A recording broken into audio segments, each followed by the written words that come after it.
Stop being narcissistic supply for narcissists. Video to my empaths and highly sensitive beings, okay? So this is Mia, your mystic therapist, and I am here to give you some game, to give you some psychology, and to give you some psychic defense, okay? Now, I am so tired of seeing these beautiful goddesses, beautiful people, wounded, thinking that there's something wrong with them because they encountered a narcissist, aka someone whose demons are more in control of, the part of themselves that we would prefer. You know what I'm saying? So let me tell you a little bit about people who are narcissistic.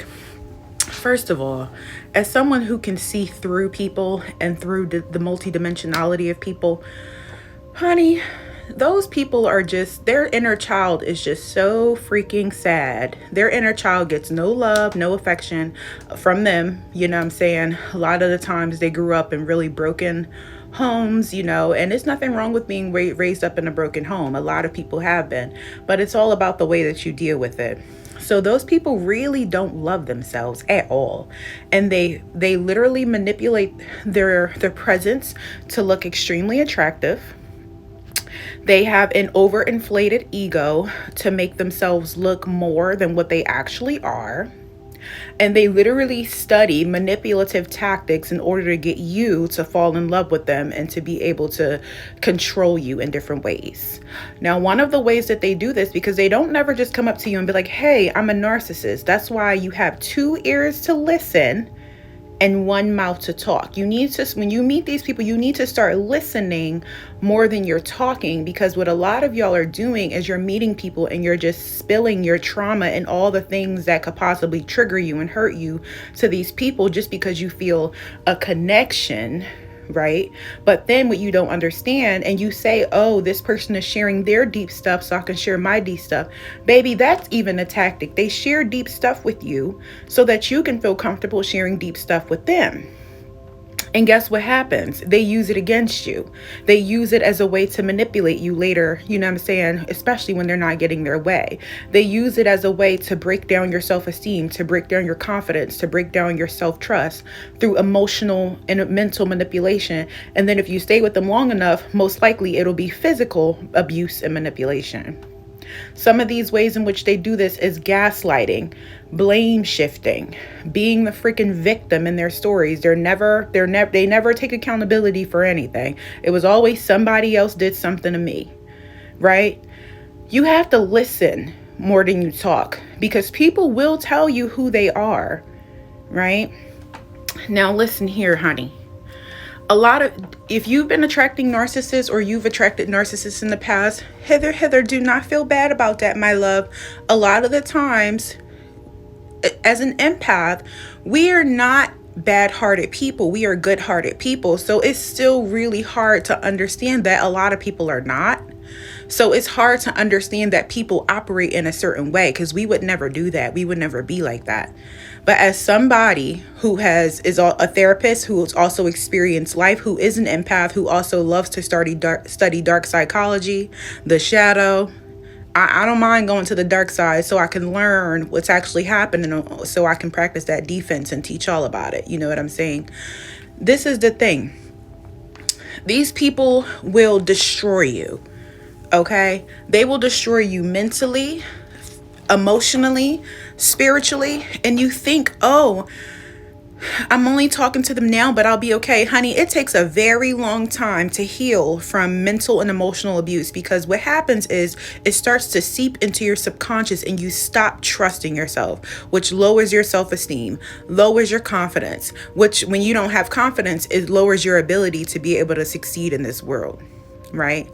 So good-hearted people, you have to start to practice psychic defense. And when I say psychic defense, what does that mean? Number 1, like I said, stop meeting people and just telling them all your business before they have gained your trust. Trust is not given, trust is earned. Stop telling everybody your business. Stop telling everybody your trauma. Talk to your therapist. Book your session with me. You can tell me everything. I ain't telling nobody what we talked about, and I'm never going to use anything against you. Don't be telling strangers all your stuff and all your trauma all the time. And a lot of y'all be in relationships with these people, so I understand that you feel comfortable doing this, but you have to use your discernment. Once somebody uses something against you, and that's not to say that everybody does that as a narcissist, but trust your intuition. You will know, right? Number 2, confidence, boo. They're always attracted to people with low self-esteem, people who don't have no confidence, who can't say no, who can't set boundaries. Baby, I don't care how somebody responds to you setting boundaries with them. Set boundaries with them. Boundaries is not for them. Boundaries is for you. Your boundaries are here as a way to protect yourself. It's a way to protect your inner child, your soul, your heart, your mind, your body. Set boundaries, right? Have confidence about yourself. Number 3, was that number? Yes. Honey, that self-esteem, if that self-esteem is not where it needs to be, it's time to raise it on up.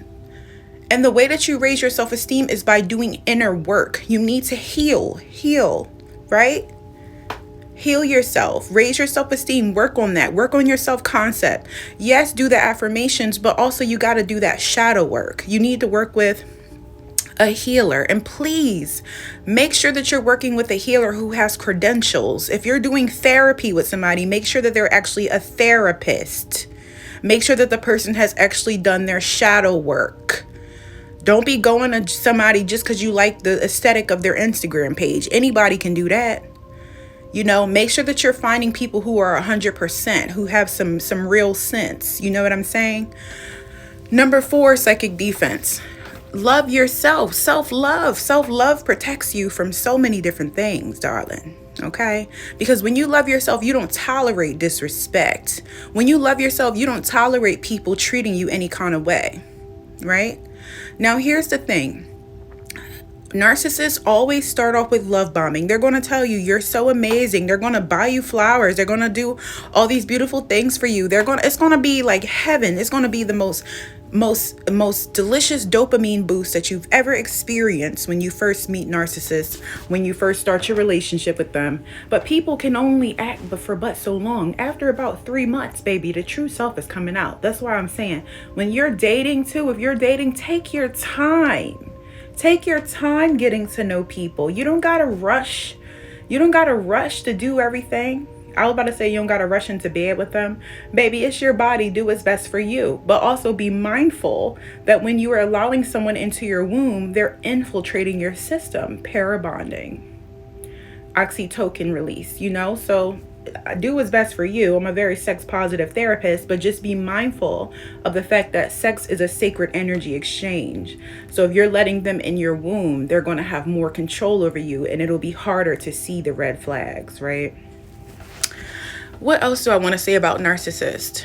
Listen, a lot of the times people are a vibrational match to narcissists. Now, here's where the psychology to psychotherapy comes in, the real psychotherapy, right? We tend to, first of all, between the ages of 18 and 40, we're in a psychosocial developmental stage called intimacy versus isolation. That's literally the whole crisis that our brain is going through. So naturally, you are prioritizing relationships. A lot of things about your inner child is coming up, your shadow. Anything that's blocking you from having healthy relationships will be coming to the forefront of your conscious mind, of your subconscious mind, right? So during this time, it's important to notice, where in my childhood dynamics did I not get my need met? Because a lot of the times we tend to unconsciously feel more comfortable and attract and settle into relationships that mirrors relationships with one of our caregivers. So if you had someone who was emotionally unavailable, you're going to probably be attracted to that. If you had someone who was a narcissistic parent, you're probably going to be attracted to that. So the last thing I want to say is, a lot of people are so desperate for love. Listen, love is important, but please understand that love is within you. Love is within you. Make sure that when you are dealing with people, you are coming from an overflow. You have so much love within. The love that you need, allow that to come from God. Allow that to come from the goddess. That is pure, unadulterated love. That way you can use your discernment when you're dealing with people in your life. And if you find yourself dealing with a narcissist, I want you to walk away. You do not have to confront them. You don't got to argue with them or nothing like that. Just distance yourself and walk away. You're not going to win with these wounded inner child beings, okay?